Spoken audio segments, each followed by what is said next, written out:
भाइयों बहनों,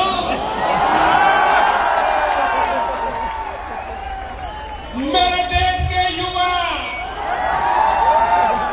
भारत का भविष्य,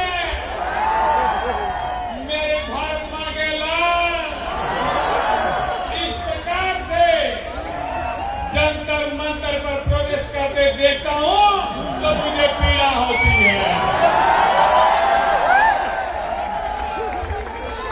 भाइयों बहनों, जिस प्रकार से आप लोगों पर आंसू गैस का गोला छोड़ा गया, मुझे पूरा भरोसा है कि आंसू आपकी आंख से ही नहीं बल्कि आपकी वीडियो देख करके पूरे हिंदुस्तान की आंखों से आ रहे थे। भाइयों बहनों, मैं अगर सत्ता में होता, मैं सत्ता में रहा हूं, मुझे पता है कैसे क्या होता है।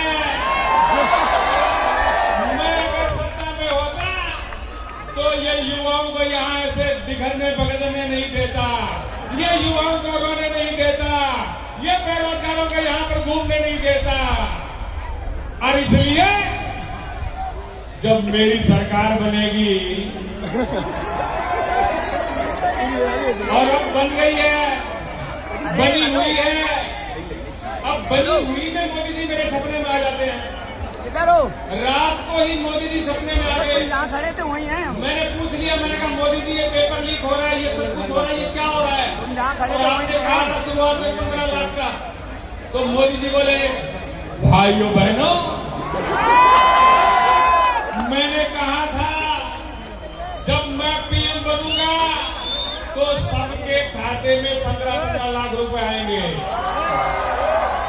और अब मुझे जरा बताइए, अगर एक आध पेपर लीक होने से अगर किसी के खाते में 15-15 लाख रुपए आते हैं तो इसमें घाटा है क्या? एक आध का तो फायदा है लेकिन घाटा हमारा सबका है।